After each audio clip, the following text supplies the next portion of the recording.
संघ के नेता दत्तात्रेय होसबोले के एक बयान पर घमासान हो गया। होसबोले ने संविधान की प्रस्तावना को लेकर सवाल उठाया और उन्होंने कहा कि आपातकाल के दौरान संविधान में सेक्युलर शब्द को जोड़ा गया था, इस पर विचार होना चाहिए और अब कांग्रेस ने इसके बहाने बीजेपी और संघ को घेरा है।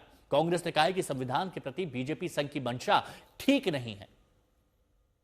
इस आपातकाल के दौरान भारत के संविधान के प्रस्तावना में प्रियम्बल में दो शब्द जोड़े गए हैं। राय साहब, आप इस विषय के बारे में कभी बोलेंगे या लिखे तो मुझे मालूम नहीं है, देखता हूं। दो शब्द जोड़े हैं।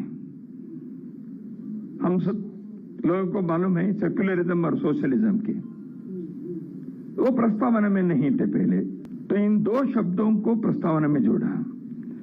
बाद में इसको निकालने के प्रयत्न हुआ नहीं है, चर्चा हुई, दोनों प्रकार के आर्गुमेंट्स हुए, तो क्या वो रहनी चाहिए प्रस्तावना में, ये विचार होना चाहिए।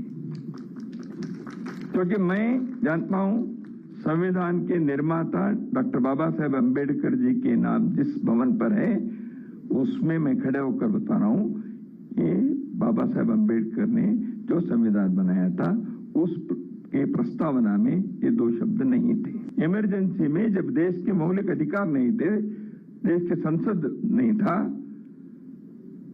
न्यायांग पंगु बन गया था, उस समय आपने इसको जोड़ दिया।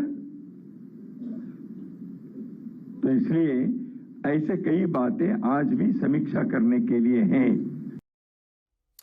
तो दत्तात्रेय होसबोले की तरफ से जब यह बयान आया तो सियासत होना लाजमी था। कांग्रेस की तरफ से इस पर सवाल उठाए गए हैं और कहा गया है कि बीजेपी और संघ संविधान बदलना चाहते हैं।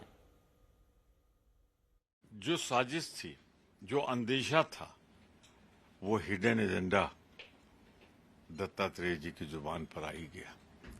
2024 में अंबेडकर जी के इसी संविधान को बदल देने की कोशिश हुई थी, लेकिन जनता ने 400 नहीं दिया और वो नहीं कर पाए। पर एक चीज तो तय हो गई, जो हमारा directive principle of state policy है वो तो गांधीयन, वो सोशलिज्म पे आधारित है। संविधान ऊपर से नीचे तक उसी पे आधारित है, तो क्या उसे समाप्त करना चाहते हैं?